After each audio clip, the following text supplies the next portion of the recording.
Hello, everyone, and welcome to another installment of TED Excellence, the show in which we put the high in hiring. And I come to you live from my Corona bunker on the moon with Dog, Cat, Fox, a Pepperjack, and all of you. Hello, everyone. Back from the brink of a world without internet. Thank goodness it was fixed when it was. Wish it had been fixed earlier, but I guess that's just the way of the world. And here I am. Yes, my internet was down for the better part of a day and a half. And it's not until you're restricted from using this wonderful, wonderful invention of human ingenuity that you realize just how dependent you are on it, which is both frightening and enlightening. But we're not going to talk about that today. We're going to talk about more important things, like who's joining me for this wonderful, exciting adventure today. Why, that would be Jaeger Pony, hello. Mike R, hello. Lady Gopher, hello. Lisa Leo, hello. Cephas Wolf, hello. Check Your Logic, hello. Dina B, hello. Debate Fly, hello. Tux Mint, hello. Mr. Tickle Trunk, hello. And then chat jump, because of course it did. So I'm going to miss somebody, probably. Wade Wilson, hello. Eric Grunstadter, hello. Black Belt for Christ, hello. Tailed Feature, hello. That One Served to Satania, hello. Spiral Girl, hello. Dr. Keeverdam, hello. Yoshi the Macabre, hello. Asian Hippie, hello. Zalbla, hello. Crimson Tiger, hello. Some Num Num Nation, hello. Spittlebuggies, hello. Jose Chacon, hello. Is it Chacon or Chacon? Cha or Sha? I don't know. Just Paul, hello. The Pissed Off Shih Tzu, hello. Who else? Lady Gopher, thank you so much for the Dog Cat Fox. Happy Dog Cat Fox. And likewise, Mr. Tickle Trunk, thank you for the Dog Cat Fox. #1 Dog Cat Fox. Roger Reynolds, hello. Arg, hello. Arg, are you a cousin of Ega by any chance? Robert Pincus, hello. Worst Nightmare, hello. The Other Choice, hello. Green Death, hello. Frosted Glass, hello. Howard Welsh, hello. Puttock, hello. Aether Toast, hello. I think that is it. Oh, Mike Savage. Blarg. All right, everybody. So, since there wasn't time enough between when my internet came on and when I got home to take advantage of my internet coming on, that sounds a bit more insidious than I meant it to, or maybe that's just me. There wasn't time to do a poll for what bingo card to use. So, since it hasn't been used in a while, I think, I have arbitrarily chosen card A. A is for A. So to get card A out, link is in the description to the bingo cards. All right, so what is today's subject? Why, it is the real barrier to inclusive employment. Now, of course, this stuck out to me because of the word inclusion, which I'm such a big fan of, and employment, which I'm always curious to know how you get around certain legalities when it comes to what's behind, usually, the philosophy of inclusion and or diversity, depending. So I'm wondering if the real barrier is federal law. I don't know. I'm just being facetious, but we'll see. We'll find out together. All right. So this talk clocks in at just under 15 minutes. So it's a bit of a standard TEDx talk. Let's get into it. I'll start off with a few seconds for sound test. You guys let me know if you can hear this, and then we will proceed. We need you to step into someone else's shoes for a minute. I don't want to go to the bowling alley. Did that joke land? I don't know if it landed or not. That's the best I could come up with on the fly. You guys hear all that? Okay, Dr. Keefe says good. Asian Hippie says good. Mike R says good. God of Plague sounds good. Eric Grunstadter sounds good. Ebony Williams. Hi, guys. Hi, Ebony. Your boy, Pat. Sounds good. Chris Lee Lansford. Hello. Mr. No. Say hello. Simon Wilkins. Hello. Bunch of other hellos to be said now. Okay. All right. So step into somebody else's stinky shoes. All right. Someone who's probably very different than you. Oh, different, like they're really into stamp collecting or macrame or something. Is that what you mean by different? Someone who's not able to get a job. Oh, why aren't they able to get a job? And it's not because of COVID or the economy, Oh, but it's because almost every single employer out there thinks it can't work. are we talking about a hypothetical here? Or so I'm in somebody else's shoes. Okay, so I don't know. What kind of person is there that an employer automatically thinks that I can't work? Who's that?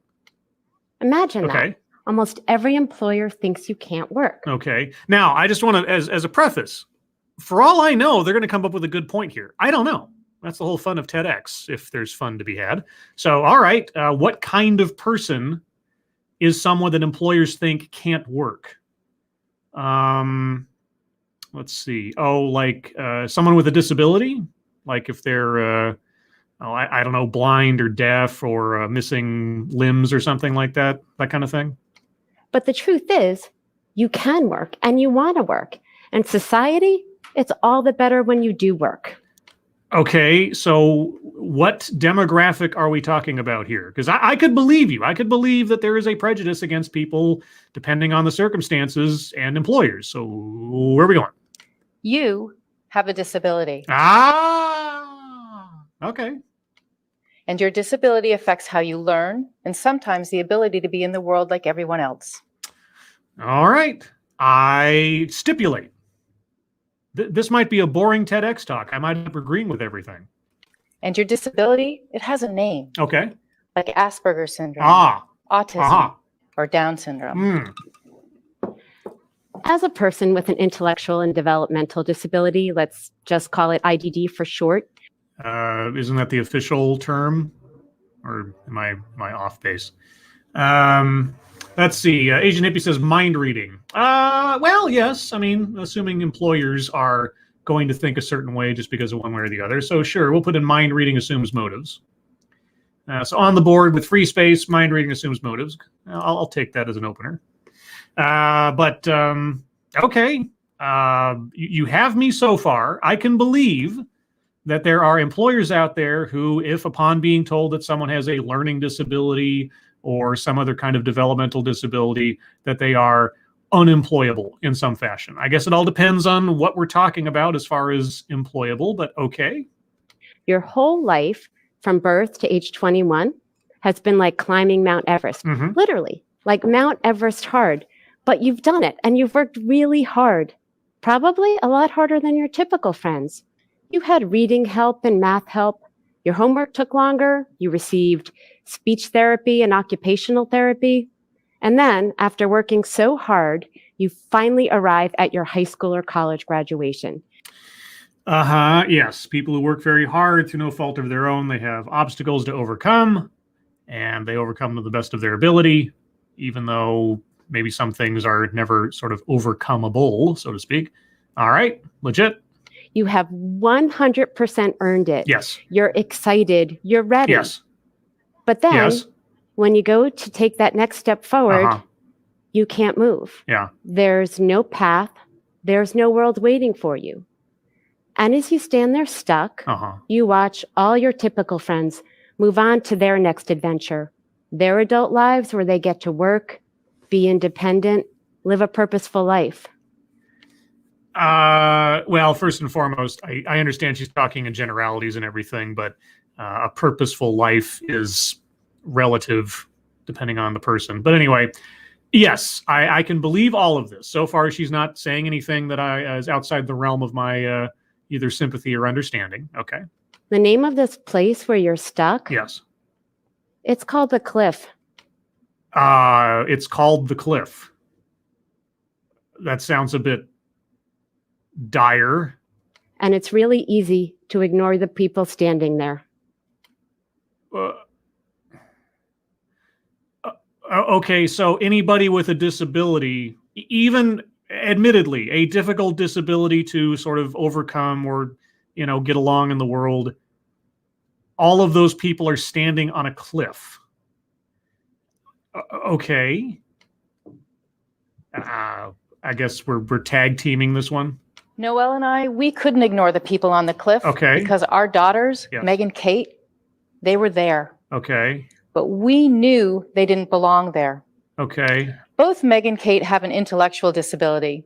They have taught us firsthand that they're more than capable of working, Yeah. that they want to work, Yeah. and that they should work. I completely agree with you.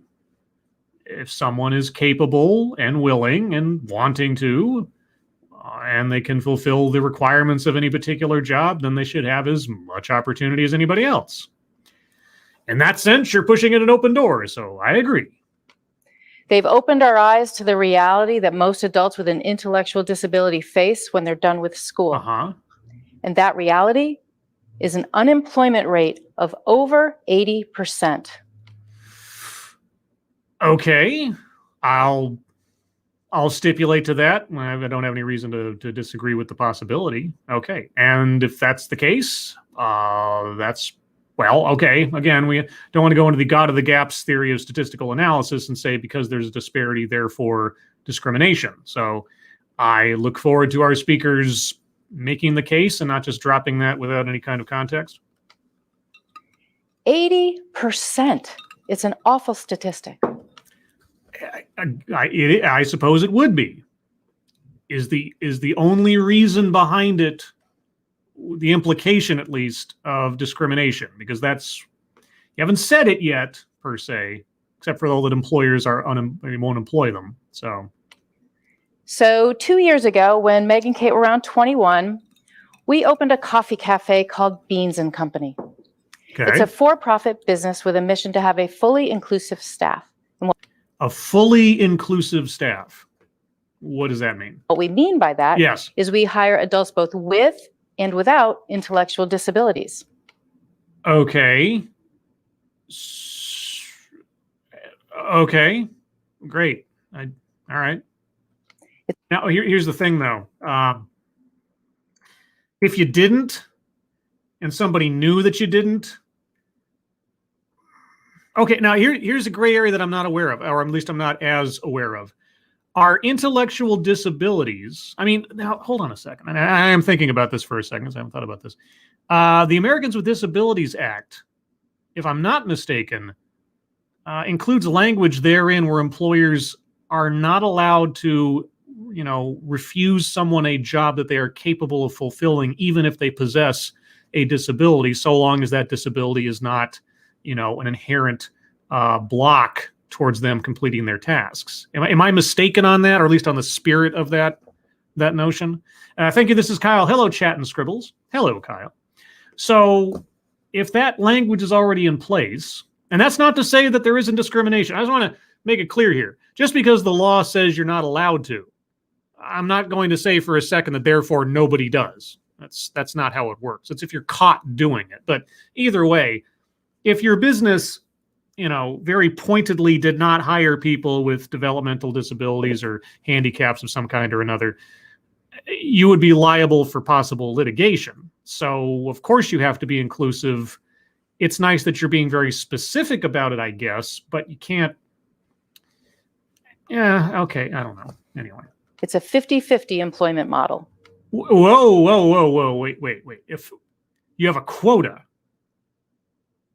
Oh, okay. So you're not being inclusive. You're being selective. That's a very different thing. Good intentions aside, that is a very different thing. Doing it this way was a very conscious decision on our end because it would have to be if you set a 50-50 quota for people with or without developmental disabilities. Okay. Very conscious decision on our end Yes. because, well, it's how we've raised our daughters and it's how we live with inclusion. No, with selectiveness. You've already I'm contradicting own point or argument. I'm circling that one right now. You contradicted yourself within the same sentence or two. You run an inclusive business with a 50-50 model. That's not inclusion. That's a selection. Sorry to say. We wanted to create a business where everyone belongs. Unless you happen to be somebody who is outside of the 50-50 quota. My husband and I have owned a gourmet to-go and catering company for over 25 years and working together every day. You may be wondering, yes, we're still married. I've known plenty of couples that have worked together for years and years and years because they're passionate about what they're doing or they just get along. So maybe I'm just underwhelmed by my own experience. I don't know. Our daughters, Megan and Molly, they grew up in the family business, working alongside each other. Okay. And our staff. Family anecdote and inclusion too. That's right. Yeah. Keeverdam, thank you. I got so mumbled and fumbled with everything else going on. Okay. Diversity and inclusion, circling that one. And childhood or family anecdote. Where do I have that on this card? Where'd you go? Oh, there you are. Okay. So far on the card, we have childhood or family anecdote, diversity and inclusion, contradicts own point or argument, free space, mind reading, assumes motives. Let's see. Let's look at the rest of the card real quick. Collectivizes own demographic. Well, they talked in percentages. And it's not their own demographic. If they start talking about parents of children with, etc., and start making declarations, then maybe. Systemic, institutional. They kind of allude to that with all employers kind of thing, but I'll wait on that. Equity. Well, we had a 50-50 split in their business. That's a kind of equity, but I'll wait. Plays victim, not yet. Microaggressions, unconscious bias, no. Privilege, no. Patriarchy, no. Weightless example, we haven't really got that far yet. Wage gap, no. I mean, jobs gap, I suppose, but that doesn't quite count yet. Feminism, no. Marginalization. We might get there specifically, but maybe more in aggregate by the end. A list, not yet. White supremacy, no. Word salad, no. Self-vilification or wretchedness, no. Make something about race, sex, etc. for no reason, no. Attempt to coin new buzzword, buzz phrase, not yet. Benevolent condescension, not yet specifically. We'll see. Anecdote that probably never happened. We really haven't had any yet. And leaves out vital context. I'm getting ready to circle leaves out vital context because of the percentage they put up there and didn't tell us any of the causes behind it or any other results of that study or anything. But maybe that was just a preamble and they will get into it later. Maybe. I'm giving them the benefit of the doubt. So we'll leave it for now. Thank you, Drew W. Their coffee shop hires liberal arts degree grads and special needs people. Isn't that redundant? I don't know if they said anything about liberal arts degree grads. Yeah, but har har. I know I'm being specific, being literal, but hey, English major. That's a liberal arts degree. Drew W. I have a liberal arts degree. Drew W. Just saying. Our employees treat Megan just like everyone else. I doubt it. And not because they're disabled, but probably because they're the daughters of the owners. You can't know, especially in an employment situation. I'm just saying. It's, you know. To them, she's just Meg. Just Meg, the boss's daughter. I know I'm being cynical, but all the same. And our customers, well, they're kinder, more patient, and definitely more engaged when Meg gets to wait on them. Good. I'm glad. I'm happy for your daughter and your business, even if I have questions about your sense of inclusivity, but great. No, and not being facetious when I say good for you. And then there's the humor factor. And well, you're just going to have to trust me on this one because it's Meg. Okay. Patience, acceptance, and humor. 3 things I think we need a lot more of. In a sort of hot pie in the sky Hallmark sense, I agree with you. Noelle and I not only share in the bond of being mothers of daughters with Down syndrome. Okay, you're talking about each other specifically. All right, that's not collectivizes yet. The laugh and the pull out your hair moments, because boy, we have had our fair share. But we also share in the fear of what reality is for adults with an intellectual disability. Okay. They face a society that perceives them as not being able to work. Employers fear hiring them as too hard or too expensive. Okay, well, is it not too hard and is it not too expensive? Those aren't necessarily, legitimate barriers or considerations, but it all depends. I mean, you need to give us more context because you just gave us that 80% number, but didn't specify any reasons why. You just kind of left it hanging, which is what I see in a lot of TEDx's. Now, maybe there's some legitimate complaints there. I don't know. You need to tell us. Intimating them is not the same as proving them, or at least providing evidence. So would you please? Or just too much of a burden. Yeah. If we're being optimistic, we could say, uh-huh, employers underestimate the strengths, the skills, and the talents of someone with IDD. Is that impossible? Or are you just going to be pessimistic? But if we're being realistic, oh, okay. The truth is they probably don't see them at all. They probably don't see them at all. Okay, so you're just guessing. You had a percentage earlier, an 80% that came from some sort of study or something, right? Did the study just count up numbers but do no further investigation? Okay, you've got 10 more minutes if you're going to give us some more, information about. I'm not even quite sure what your argument is. The argument is, I guess, people with developmental disabilities are not unemployable. Okay, I believe you.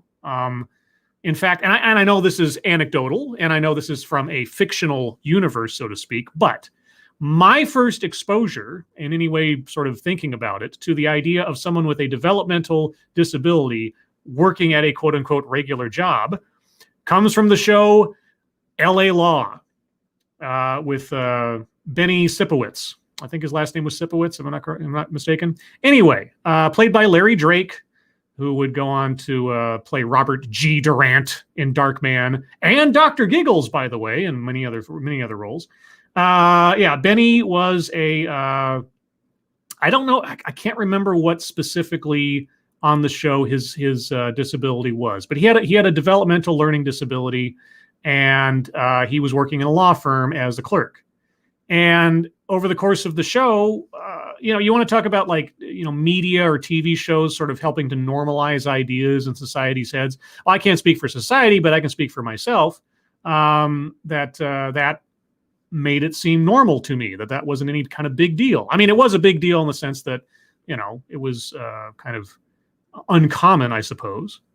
But I mean, growing up, I also had several classmates who had developmental problems.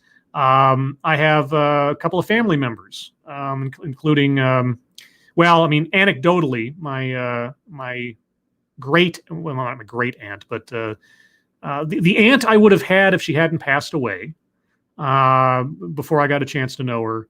My mom's older sister had developmental disabilities. And all I know about Aunt Pam is pictures and stories from my mother and everything, and just how lovely a person she was.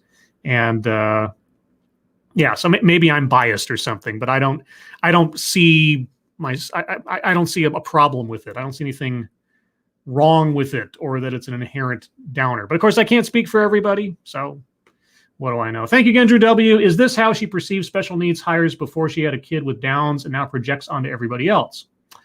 I don't know. It'd be interesting to find out if she, makes any sort of for lack of a better word, a confession about how she saw the world before she had to deal with it herself. That would be interesting. That would be very, I would give her some points for that, if that were the case, that she's learned something, that she's changed as a result. Tag team in, okay. But we see them. Okay. Assuming everybody else in the world sucks and you guys are heroes, maybe you're in a bit of a bubble. I don't know.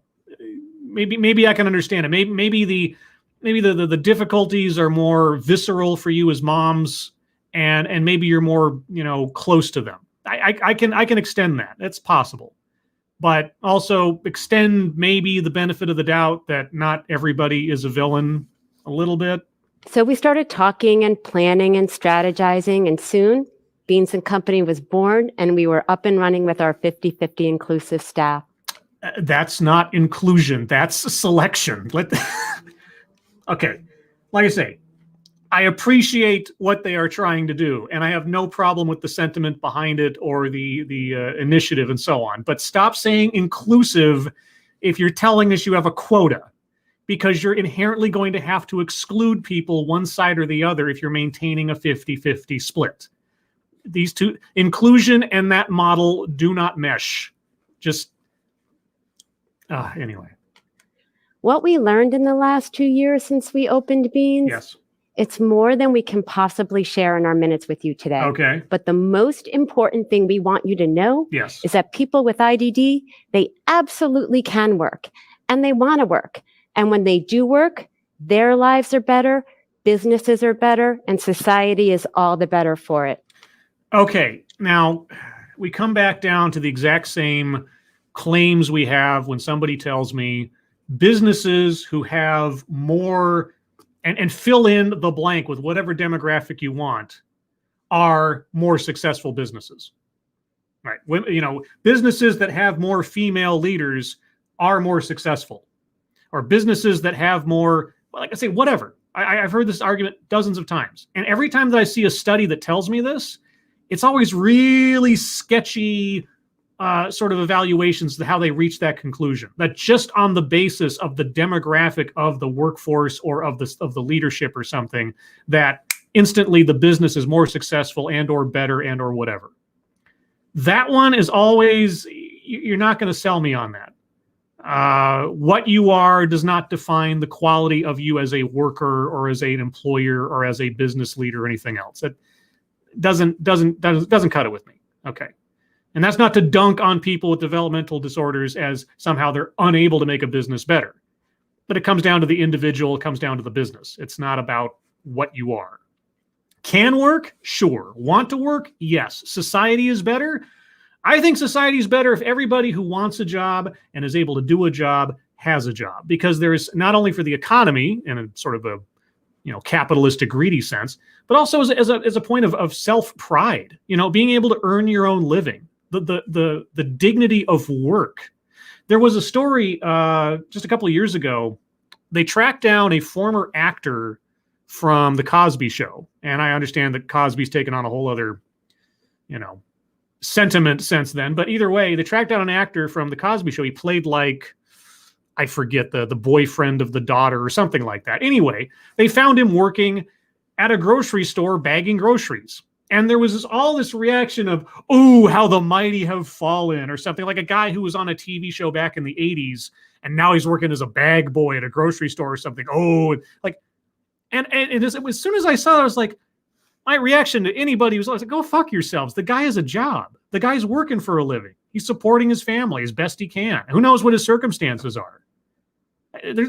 Whether you're working as a janitor or a CEO, if you're working, you're working. I don't really see the disparity as far as whether or not somebody should be proud of working or something. Obviously, everybody's different, their sense of their own purpose and their job and everything else. But insofar as working, making a living of one form or another, putting in your labor for pay, that's not something to be ashamed of in my book. That's just not. I don't look down on people for having a job that is quote unquote lesser or something. It's a job. You get up every morning, you go do your job. And I've said it several times before. I think everybody should have to work retail at least one time in their life. I think it should be like some grand edict. It's like, okay, for 6 months out of your, senior year in high school, you have to work retail. So you learn what it is to work behind the counter, to have to interact with customers and have to be in that role in a service industry, because I think it makes you a better customer in the long run. And as you go forward in your life, you have a better understanding of what it is to be on the quote unquote low end of the spectrum. That's just me though. Thank you, Madison LeBeau. Don't know what to say, but here you go. Well, thank you, Madison. That is very generous of you. Thank you for that. Sorry I didn't get to that quicker. I was off in my own little ranting for a second. Thank you so much. Well, that was a nice diversion. But anyway, back to this. So Kim and I, we thought we had it all together when we opened Beans. Uh-huh. We did our research. Kim had over 25 years of experience in the food industry. Okay. I had, great passion. So, okay, that's fine. That's fine. The willingness to, learn to make a latte. The willingness to learn to make a latte. Well, okay, I will grant you the benefit of your enthusiasm, if not your inherent library of skills, but whatever. As Kim would say, I'm still kind of learning. And equally important, we had the support of the community. Good. So when Nick, one of our original employees with IDD, said to us at the end of his first shift, I can't wait to go home and go to bed, Kim and I looked at each other, crushed, thinking, oh my gosh, we totally failed. He hates working here. And then he said, so I can get some sleep and come back tomorrow. Is that where the story's going? Is it? Then Nick went on to say, I can't wait to go home and go to bed so I get to wake up and come to work at Beans tomorrow. I was right. I was right, boy. You know, I can smell a sentimental story from a mile away, can't I? Now, is that an anecdote I don't believe happened? No. In the sense that I think it actually happened. I can believe it happened. I can believe it happened. I really can. A mantra he still has today. Nick is perfect in his position at Beans. He's a total front of the house kind of guy. Good. Social, huge smile. Okay, I'm seeing a lot of X's to doubt the story there. Aether Toast, did you watch? I swear to God, and guys, I swear to God, I did not watch this. I didn't watch any of it. The most that I heard of this was like 2 or 3 words somewhere in the middle as I was just checking the sound when I normalized and equalized the soundtrack to take out any extraneous noise. That's it. I have no idea what's in this thing. That was a complete guess on my part. I swear to God. But X'd out. Okay, well let's talk about it at the end. I don't inherently doubt the story. It's cutesy, and of course it was predictable, maybe contrived, but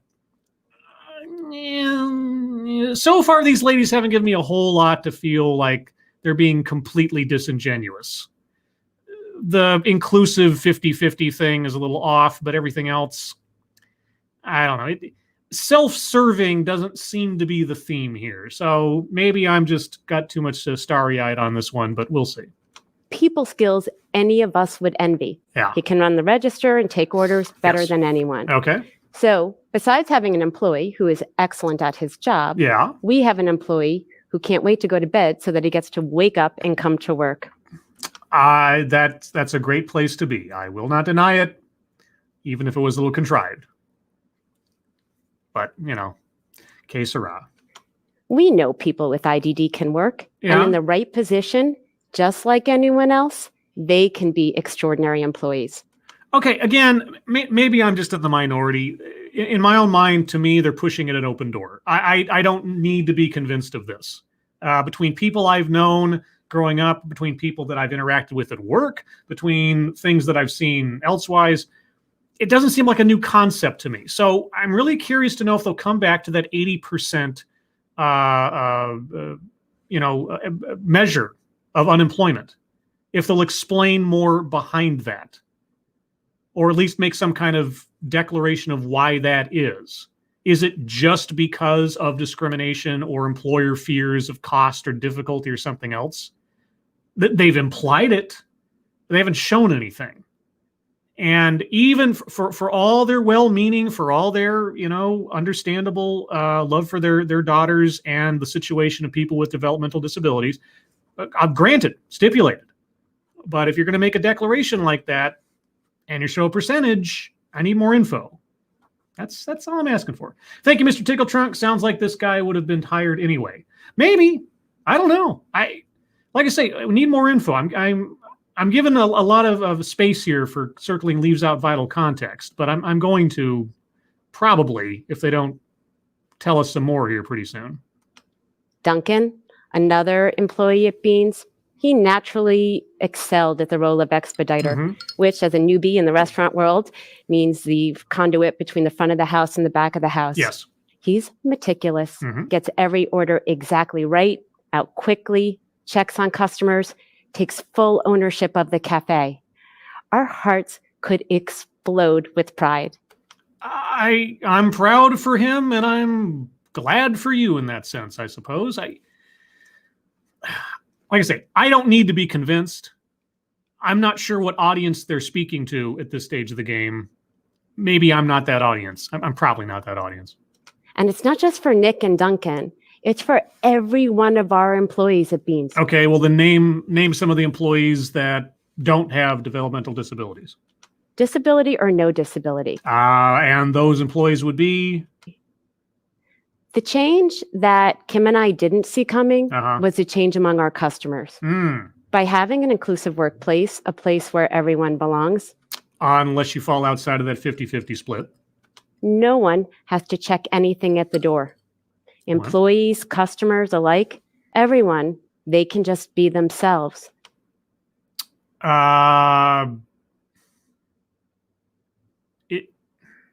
trying to think of a business where the customer coming in ever has to check anything at the door.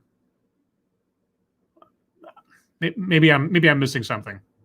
And these conversations and connections that wouldn't have otherwise happened, they just do. What conversations that wouldn't have happened? What do you mean? Okay, tag team. This can happen to your company too. Oh. By fostering a real and inclusive culture that people want to be a part of, starts by hiring just one person with IDD. Okay. If they're qualified, sure. Not because they have a developmental disorder. Okay, now we're hedging back into the territory of hiring for what and not hiring for who. And, again, all good intentions aside, that's where I kind of have to go, that's not the right message. If the message is, hey, everybody, these people with developmental disorders are just as qualified in many cases as anybody else you would consider for a job. I'd be like, sure, you don't have to convince me. I'm right there. I'm right there with you. Telling employers to start targeting people with developmental disorders for a job just because they have a developmental disorder, having a developmental disorder, just like having a particular skin color or a particular set of genitals, is not a determinative factor of merit. It shouldn't become one either. Because then you're not hiring them because of what they can do. You're hiring them, in this instance, effectively more out of pity. And that's not where you want to go with this. Just saying. And this will ignite a positive chain reaction with your clients, your customers, and your community. You don't know that. And if you want to put all that on just someone having a developmental disability, I'm sorry, that's not, I don't think that's a very healthy message for employers or otherwise. Okay. Mince & Hoke, an advertising agency, hired a young woman with IDD as an office assistant. Did they hire her because she had IDD or because she was qualified to do the job, regardless of her having IDD? Because that's really the point, isn't it? You're hiring someone because they can do the job, despite the fact that they come to the job with IDD. IDD should be an irrelevancy when estimating someone's ability to hold a job. That's where we're trying to go, right? Isn't it? They treated this young woman just like they treated all of their employees. Good. They had business cards made for her. She had her own office space, and they included her in their press release of new hires. Good. Great. And? After seeing the press release, one of the clients of the ad agency sent this young woman a box of their company swag along with a welcome note. Okay. Great. I like positive stories. Let's see. P-Dog Knight. Hello. Mike R says equity scribe light. I will consider that at the end if they don't say it specifically. I'll take arguments for that because in aggregate, I could see that, especially with the 50-50 thing they already talked about. So I could see arguments for circling equity, but let's give it a bit. Unsolicited goodwill from a client. Good for her and good for them. Okay. Where is there a down note punchline coming here? Tag team. These are just examples of what happens when you give someone with IDD an opportunity, just like you would anyone else. They get bags of swag from clients? I'm almost inclined to circle weightless example because it's like, okay, a company hired her. I can't say why the company hired her. I'm hoping they hired her because she was qualified for the job, despite the fact that she had IDD. That would be the ideal situation, but I can't tell. And everything was done that should have been done to any employee, either just as a matter of fairness and, also as a matter of law, either explicitly or implicitly. So is there somewhere that story was going otherwise? When you make a conscious decision to do what's right for a group of people that have been overlooked by society for far too long. Okay.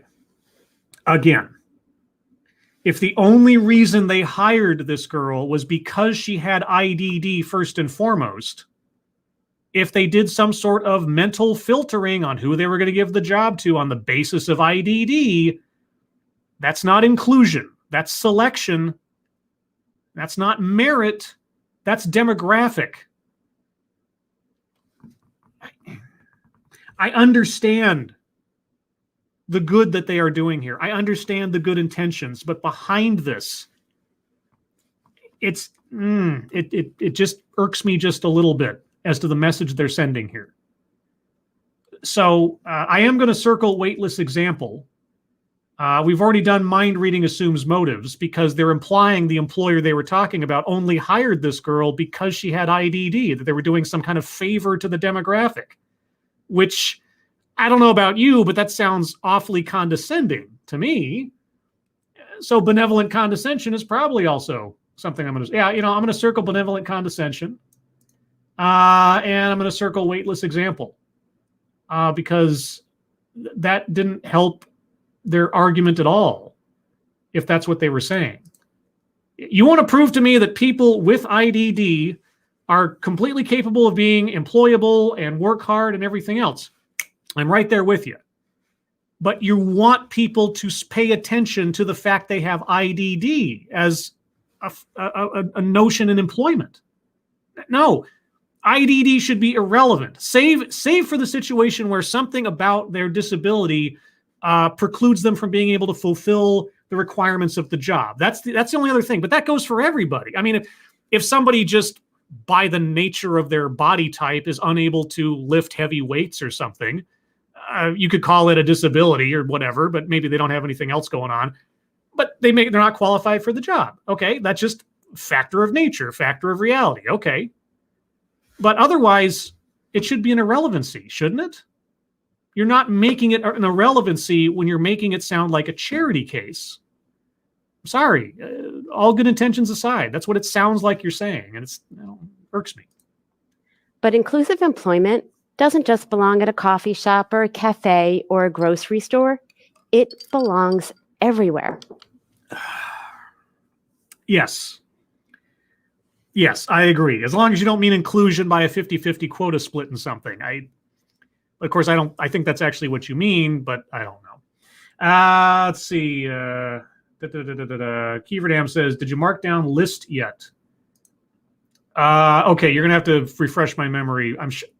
I'm sure they listed something off. Did they give us a list of something?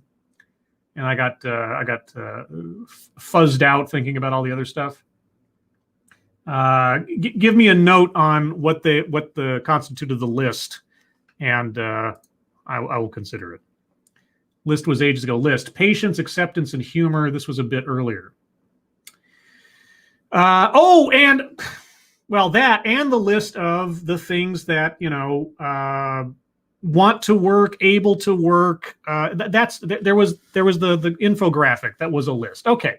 Anyway, yes, I will now circle a list. All right. And so for reference, childhood or family anecdote, diversity and inclusion, contradicts own pointer argument, weightless example, free space, a list, mind reading assumes motives, and benevolent condescension. On card A, by the way, for those of you that came in late, we're on card A.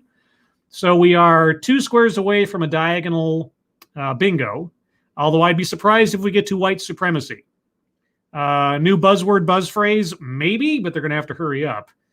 I don't know about white supremacy. Thank you, Redneck Ram. Just getting here. Going to watch from start. How are you, Scribbly Bibbly Man? And also, how is your cousin, the Scrubbly Bubbly Man? Am I gonna have to like start my own brand of bubble bath or something?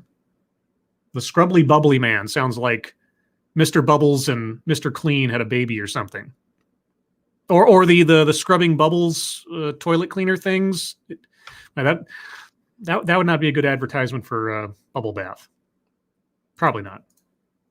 There are so many jobs people with IDD can do. Mm-hmm. So many opportunities they should have. Sure. We just need to think differently. Okay, well, you gave us that 80% thing earlier. You've described the problem. Okay, I understand and I will believe you. What's the solution? And I really hope the solution isn't just, hey, employers, hire people with IDD. Full stop. I don't think that's the solution that we want. So what, do you have something else? We need to think creatively. Okay, tag team. Take Dr. Jennifer Pennoyer, a dermatologist in the Hartford, Connecticut area with a large volume practice. Okay. Her medical assistants were becoming overwhelmed with increased responsibilities, telling her they barely had time to get patients to their rooms. Okay, so you hire more nurses or attendants or whatever? Over the years, Dr. Pennoyer had talked to her friends and her patients about some of their children with IDD who were struggling to find work when they were done with school. Okay, so the doctor then started an initiative of just hiring people with IDD. Dr. Pennoyer, she thought creatively. Creatively or selectively? She created a position in her practice where an employee would greet, transport, and provide instruction to a patient. Uh-huh. After some networking, Danny, a young man with IDD, was hired. Was he hired because he had IDD first and foremost? Was it a position specifically set aside for someone with IDD? Were any other possible candidates for employment excluded from consideration because they did not have IDD? I don't want to have to ask these questions. You are causing me to have to ask these questions. On his first day of work, though, he did express concern that he wouldn't be able to reach the flag on the door signaling a patient was ready. Okay. Dr. Pennoyer thought for a moment, grabbed a ruler, handed it to Danny so he could push the flag up. Uh-huh. A perceived barrier was easily solved.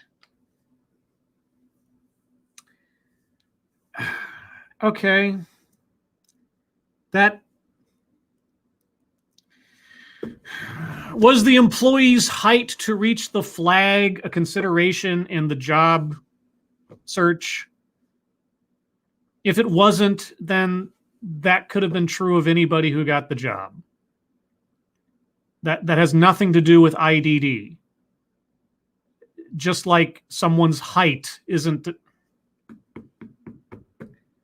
If I hadn't already circled weightless example, I'd be circling weightless example. That story says nothing about someone's ability to learn or developmental disorder. It doesn't.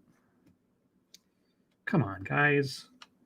And now the clipboard that Danny carries when he's transporting patients has a ruler conveniently tucked underneath the top clip. Uh-huh. Earlier this year, Danny celebrated his 5-year work anniversary with Dr. Pennoyer. I am happy for Danny. The ruler story means nothing. I'm sorry, it means nothing. It doesn't say anything about anything.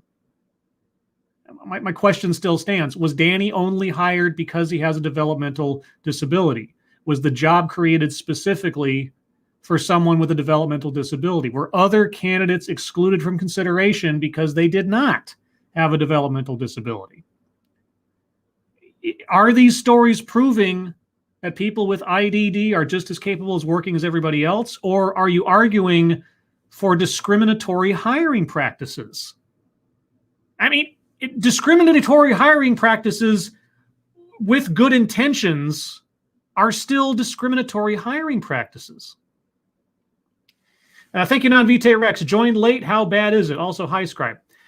I mean, this isn't a TEDx with a bad message or a bad subject matter or something, or bad intentions in any particular way. Okay. I don't disbelieve the sincerity of the speakers. I don't disbelieve in the overall message being put out there, or at least the initial message. But a lot of what they are pitching now, it doesn't matter whether you're talking about people with IDD or a particular skin color or a particular genitalia. If you're starting to pitch the idea that employers need to hire people on the basis of non-determinative factors to their ability to work, which is what you're trying to make IDD into, I would hope you're not helping your argument by promoting the idea that employers need to hire people specifically because they have this particular trait. That doesn't click, doesn't work. You were on a good track in the beginning, and then you veered off into... Anyway. And she says hiring him has fostered a sense of community among her employees, a dynamic that did not exist before. I'm hoping that's because Danny is Danny and not because Danny has IDD. Because people are not their disability. Okay? If there's one thing I've learned, just like people are not their skin color and people are not their genitalia, people are themselves.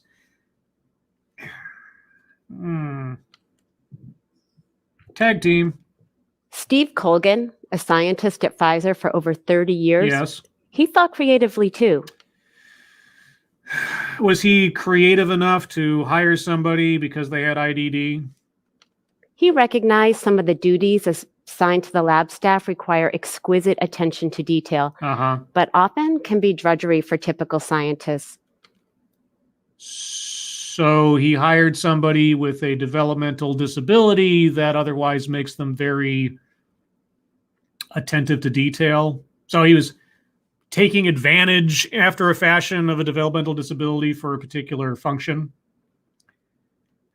I mean, if someone's developmental disability actually creates a point of merit towards their ability to do a job, then I guess it's not a disability in that context. So, okay. Steve thought, what if some of these tasks, what some might call repetitive or boring, could be taken on by a group of people who thrive doing that type of work? Right. Okay. In that sense, you could make the argument that that is a merit towards their ability to do a job. It's a hazy area, but I'll grant you, okay. Steve knew a community of people who could do the jobs the other scientists disliked. Yeah. He also knew this group of people often aren't even considered for jobs. It's not a group, it's a demographic. This group of people with intellectual disabilities, they're part of Steve's everyday life. Steve has a son with autism. Okay. So it's not really creative so much as personal experience, but okay. And a brother with an intellectual disability. Okay. So he has firsthand knowledge that, all right, legit, I guess. Okay. Still not a group. So Steve presented his idea of an inclusive employment program to a management team at Pfizer. Why not just recommend somebody for a job? An inclusive employment plan. Just hire the person or offer them the job or give them an interview. Just why don't you let them rise or fall on their own merits rather than having to highlight the fact they have IDD? Just treat them like anybody else. Wasn't that the message here? Who ultimately supported the pilot program and wanted to see it succeed. Steve and his colleagues got together, They defined a set of lab-based tasks that would be ideal for someone with IDD. And they worked with the nonprofit Best Buddies to help them identify and hire candidates and provide job support. Okay. Soon, the program was up and running. Yep. Hiring someone with IDD, it can require some support. Like what? But the benefits can far outweigh any obstacles. What kind of support are you talking about?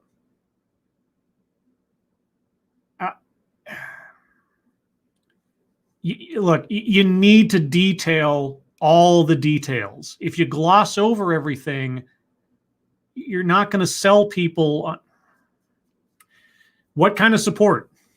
Steve reported seeing these employees take ownership of their work, pride at their role at Pfizer. Sure. Other scientists reported having time for more creative tasks. Morale among everyone was better. And the program, it helped fulfill Pfizer's commitment to diversity and inclusion within their company. By specifically hiring people based on some aspect they possess that was not necessarily determinative of their merit. Okay, thank you, Megan Ring. If you have or consider merch, it's not a group, it's a demographic, should be a shirt. Well, I actually do have merchandise. I don't advertise it as much as I should. There's a link in the description, should be. You can get your TED Excellence t-shirt. There's a Pepper Jack t-shirt in there. There's Moonbase, and there's a Scribe Light coffee mug. And even, if I think it's still there, a Got It Corona mask, which, of course, is probably not the best kind of mask to wear. I kind of made it as a joke, but if you want it, it's there. But yeah, it's not a group, it's a demographic. That might start becoming a catchphrase. Thank you, Megan. Yeah, okay. I lost my train of thought with that one. But either way, you didn't tell us what kind of support. What if you're trying to pitch to employers who you already assume are hesitant to hire people with IDD on the basis or the suspicion that there is more to it than simply hiring the person like you would any other employee, you have to be fully transparent with what you're talking about. Holding things back doesn't help the sales pitch. Doesn't matter what we're talking about, whether it's hiring people with IDD or, trying to pitch a TV show in an elevator. If you leave out the potential hiccups or speed bumps to the process, you're not doing yourself any favors. I'm going to circle leaves out vital context by the end of this, I'm pretty sure. What if every business just thought a little bit more creatively, like Dr. Jennifer Pennoyer or Steve Colgan at Pfizer? You keep saying creatively. You kept saying inclusive, when in each instance, the actual word I think is more apropos is selective. Not thinking inclusively, not thinking creatively, thinking selectively. That's what you're pitching here. At least that's what I'm hearing. Don't get us wrong. Some companies are doing it. Okay. I hadn't assumed some companies. You just told us some companies are doing it. What? Ryan, he's a busser at Davio's Northern Italian Steakhouse in Boston. Elena, she works at Amazon in their packaging department. She's got a busy month ahead. Sarah, she works for 20th Century Fox as an admin assistant. I believe you. Like I said, LA law. Maybe it's a concept in my head that's antiquated or something. It was never a thought in my mind that people couldn't do a job that they could do even if they had a disability of some kind. It just, okay. And Lily works for Hyatt Hotels in their housekeeping department. Tim, he works for Bank of America doing tech support. Jose works for Nike as a retail associate. And Mike, he works for the Boston Red Sox doing the building maintenance. I believe you. What does this have to do? What's your pitch?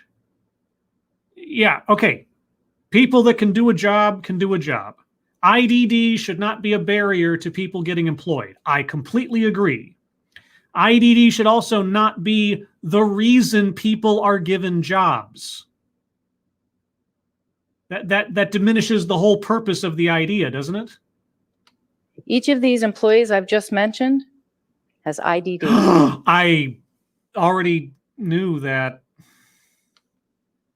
So as you can see, creative employment opportunities, selective employment decisions for people with intellectual disabilities transcend business size, industry, location, and skills. I'm going to back up a little bit because I want to hear something she said just one more time. Talks doing the building maintenance. Each of these employees I've just mentioned has IDD. So as you can see, creative employment opportunities for people with intellectual disabilities transcend business size, industry, location, and skills. It doesn't transcend skills. I'm sorry. If you are unable to fulfill the requirements of a job, you're unable to fulfill the requirements of the job, whether you've got a disability or not. Either you have the skills or you don't. And that should be the consideration, shouldn't it? That's what you've been pitching since the beginning, is to look past the disability for the fact that regardless of that, you have people who are willing and able to do the job. It doesn't transcend skills. The skills are the whole point, right? Am I misunderstanding what she's pitching here? Really, I'm not taking any sort of like, dunking humor satisfaction out of this or something, because I empathize with not only the purpose that they're sort of pushing for, but also, like I said, this is nothing I had to be sold on, because I already knew that this is the case, or at least maybe in my sort of limited mind, I just thought that was sort of an accepted thing now. But they started out with that 80% unemployment number. And I honestly found that shocking. But they didn't go into any more of that as to the whys, wherefores, or anything else. And now they're pushing to solve that problem, to do away with the whole idea of merit again, and just say, these people should be given jobs because they have this thing.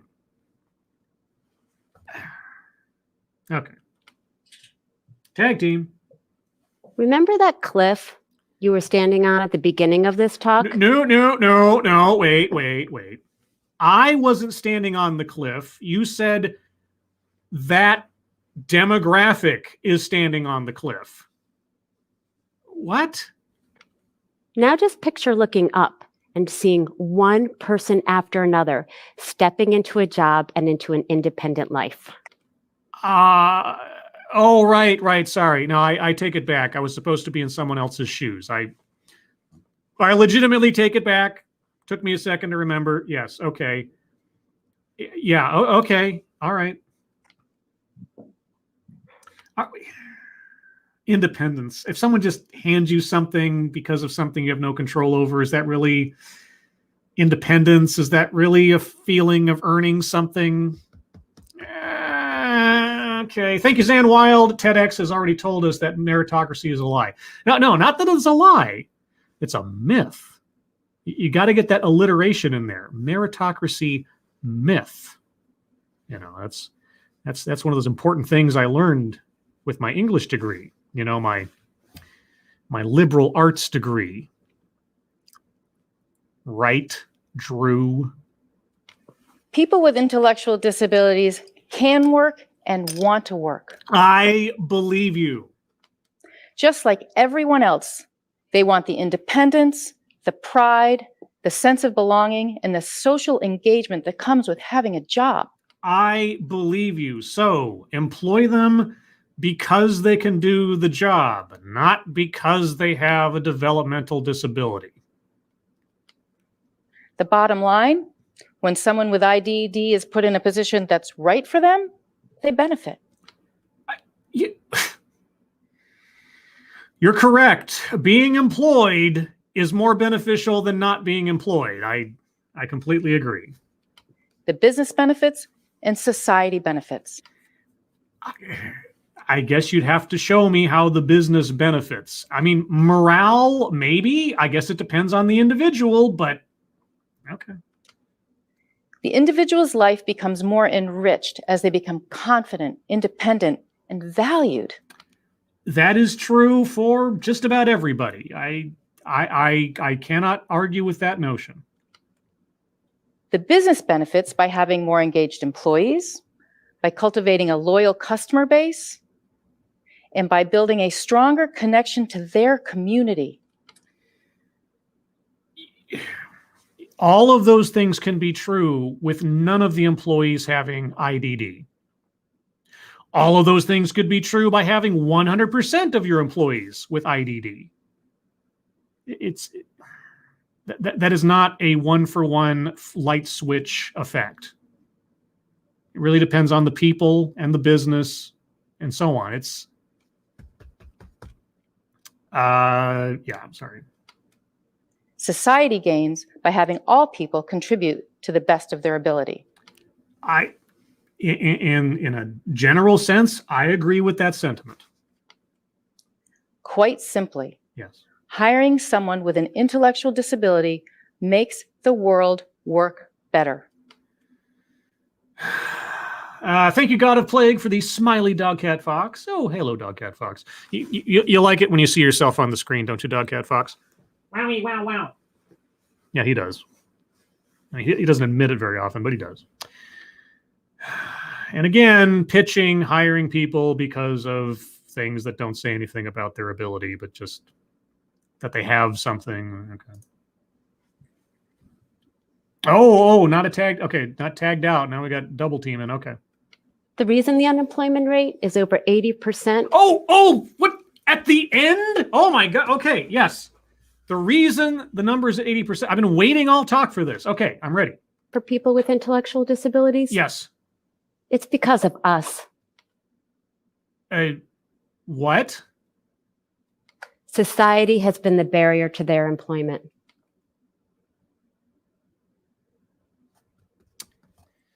Okay.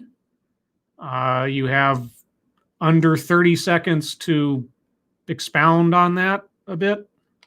It's time for each and every one of us to think differently, think creatively, think selectively, and solve this unemployment problem for this community.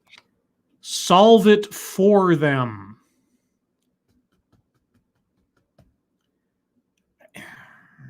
Okay. In the end, we all benefit. Yeah. The person, business, society. Yeah. We're doing it. Yeah. Others are doing it. Yeah. Why aren't you? Well, A, I'm not an employer, and B, if I started hiring people specifically because of disabilities they possessed, I'd think of myself in the same category of people that would hire somebody just because they were a particular skin color or a particular gender or whatever. Hiring somebody for something they have no control over and says nothing about their ability or who they are. I don't know. Maybe that's why. I'm sure that's not the reason the number is 80%. Granted, the number is accurate, but... Thank you. You're welcome. Okay, well, that was that. A very, very bittersweet kind of TEDx, because I have nothing against, the messengers and their intention. It's like, the road to hell. But anyway, going to the bingo card, let's go over it real quick. Collectivizes own demographic. Parents of children with IDD. I didn't really hear them make any grand declarations about that. I mean, they mentioned specific people who also had children with IDD and their experiences.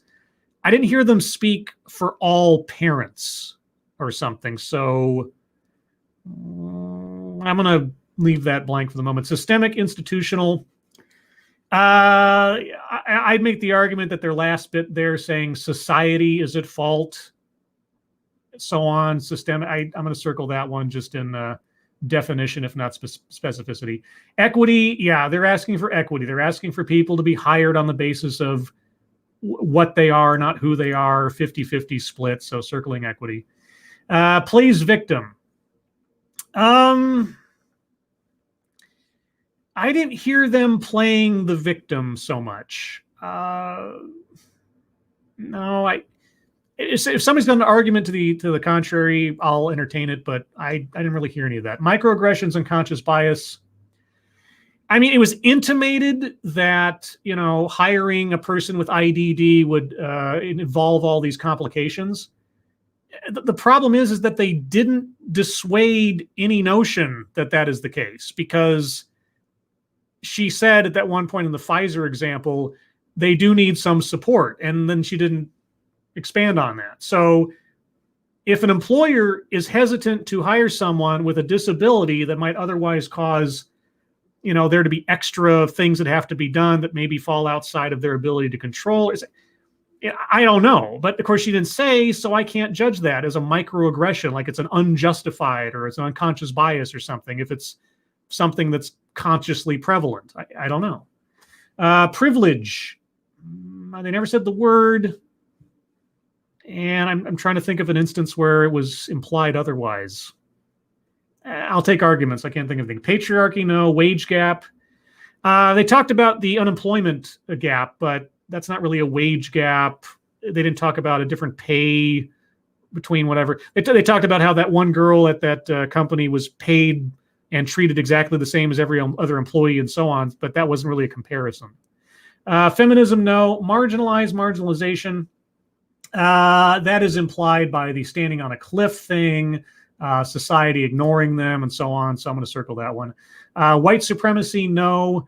Word salad, no. I didn't find myself bewildered by what I was hearing, as though it didn't make any sense.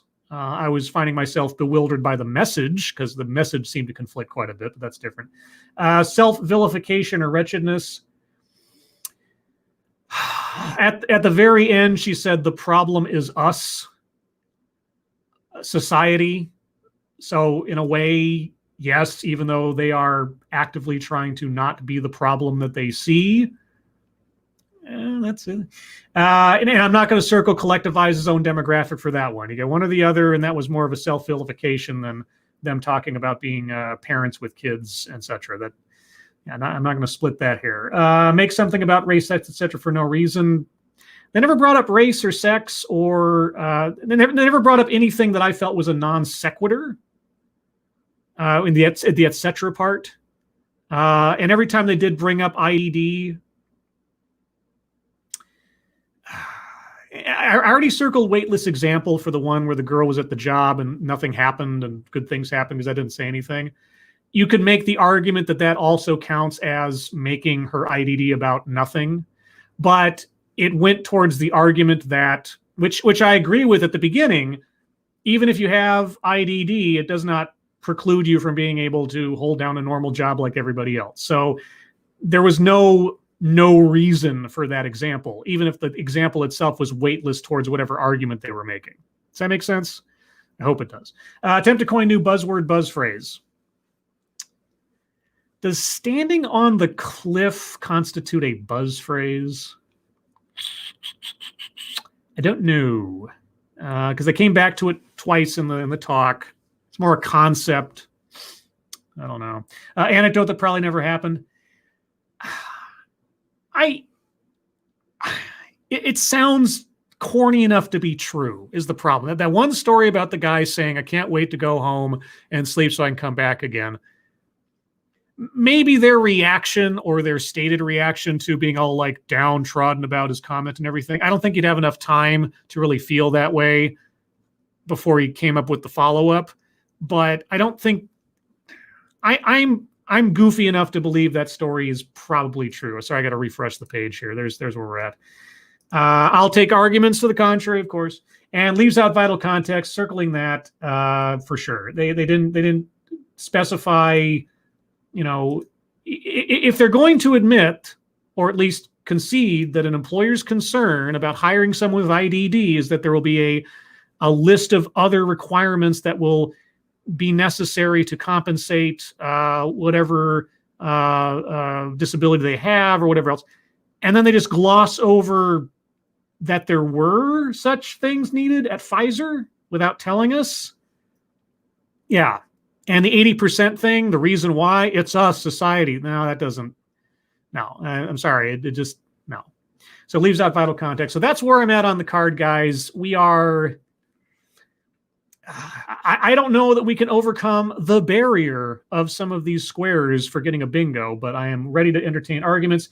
If you guys have an argument, please be sure to tag me in your comments so I can distinguish it as something meant to me. Scrolling up a little bit, Zan Wild, Scribelight, they spoke about parents of IDD kids watching them stuck at the cliff in the very beginning.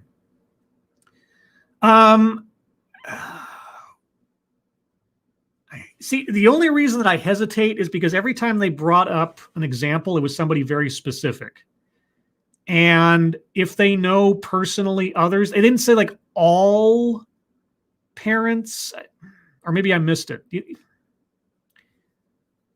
Did they collectivize? Were they just talking anecdotally about people that they knew? Because I could believe it, you know.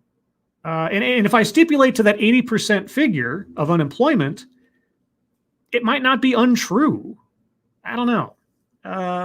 Give me some more.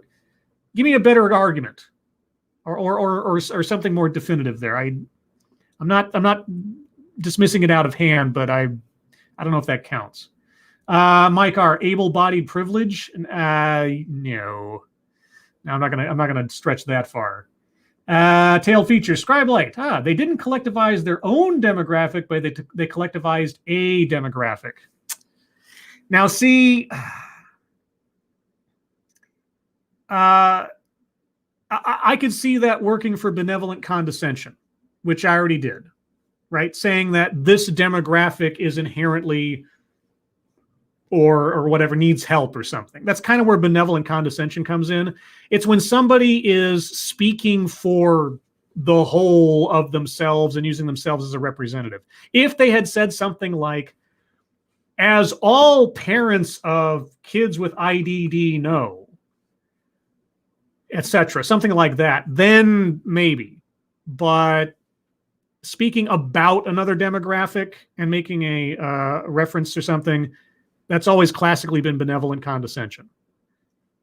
I will take arguments otherwise, but I don't know if I want to split the hair there, because that opens up the door for a whole bunch of things down the road where benevolent condescension then becomes a 2-square win on one shot. Does that make sense? Scarlett says equity. Now, I already circled equity. Look on the board. Did I not refresh the card? Yeah, okay. Yeah, equity circled. Yeah, we got equity. Frosted Glass, Scribelight, would blaming themselves, aka non-disabled people, for disabled unemployment count as collectivizes their own demographic? Oh.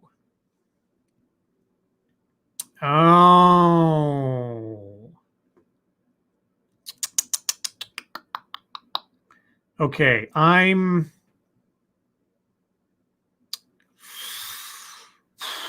okay. All right. This is one of those situations where I'm on the fence.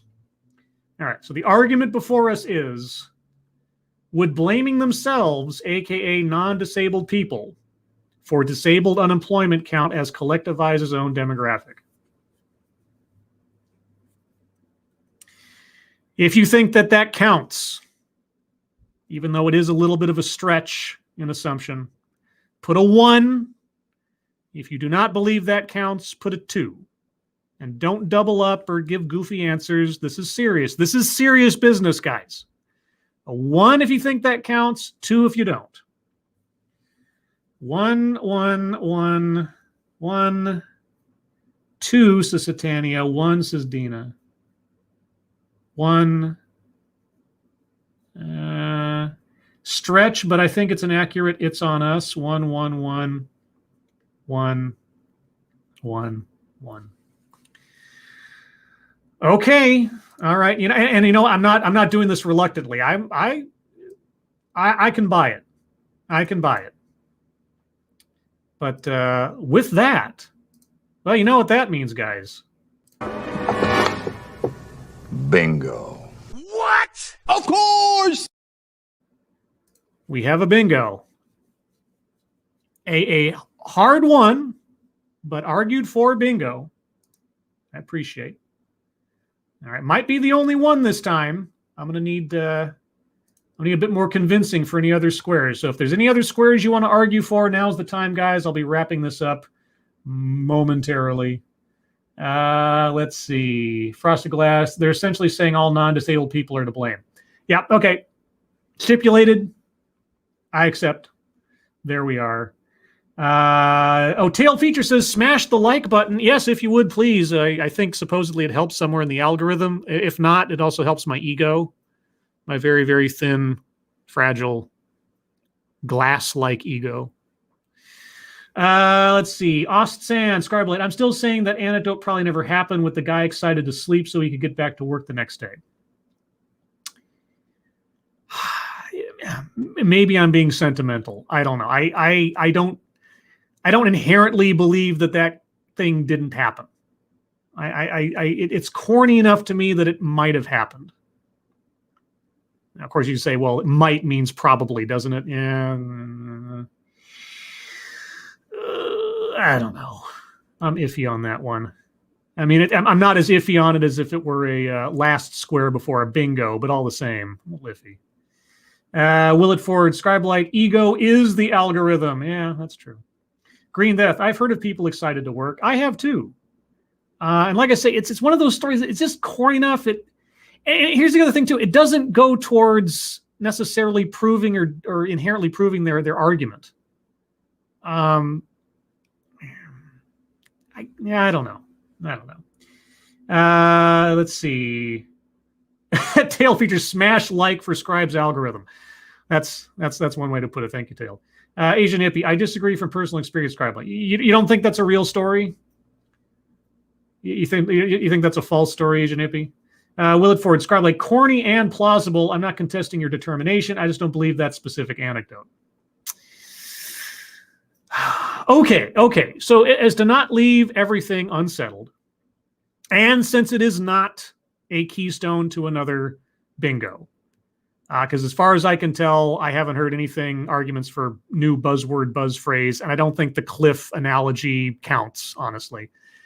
I will leave it up to you so as to not leave any bad feelings. All right. So anecdote that probably never happened. If you believe that the story about the employee saying, I can't wait to go home, I'm tired, I want to go to bed so I can get up in the morning and come back to work. If you believe that to be untrue, put a 1 in the chat. If you believe it is possibly true or not inherently unbelievable, put a 2.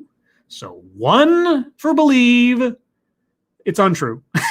2 for believe, it's possibly true. All right. Basically 1 to circle, 2 not to circle. 2. Oh, wow. Okay. Wow. A lot of people don't think it's necessarily impossible that happened. All right. Well, like I say, that's my inclination, but I could be convinced otherwise. I'm not necessarily deafened to the mob, as it were. All right. Well, with that, guys, I think that's where the bingo card sits. And I think that's, let's see. Tailed says, I'm with you. I think that anecdote happened, maybe embellished, but generally true. Yeah, that was kind of my feeling. And again, I just want to say, this isn't one of those TEDx talks where I come away sort of having some kind of like sourness or antipathy towards the speakers. I don't.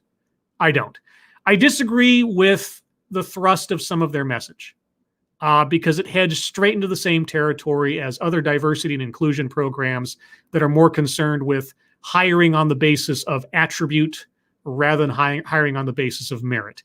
Even if the overall intention is to hire for the good of people. I'm sorry, that still ends up just diminishing someone's inherent worth for their skills and their ability and everything else. IDD, same thing as race, same thing as sex, same thing as everything else, should be an irrelevancy. Question is, can they do the job? Do they have the skills, the experience, and so on, despite anything else that is irrelevant? You know, if the makeup of their disability is irrelevant to their ability to do the job, then it shouldn't be a consideration at all. You shouldn't structure a hiring program around giving people jobs because they have IDD or because they are Black or because they are female. That's not how it's supposed to work ideally. I know that's how it's working a lot lately, but, call me old-fashioned, at least old-fashioned as far back as Martin Luther King. Anyway, guys, that's where I'm going to call this one. Thank you so much for joining me for this one. Thank goodness I have my internet back so I can do things like this and decompress after a day. First and foremost, if you haven't already, go check out Tailed Features' channel. He's in the chat right now. I think you can still follow him to his channel. Go check out his channel. Look at his stuff. I mean, his videos, not his stuff. I mean, if he has an OnlyFans, I don't know about it yet. Subscribe to him if you haven't already, and if you want to. Follow him on Twitter. It's just Tailed Feature, all one word.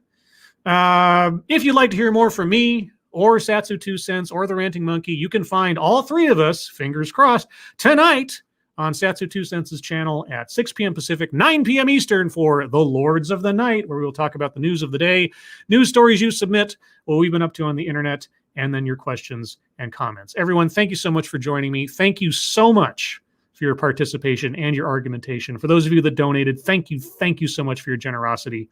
I really do appreciate it. I hope you're all safe and well. If you're not well, please get well soon, and I'll see you on the next one. Take care. Bye-bye.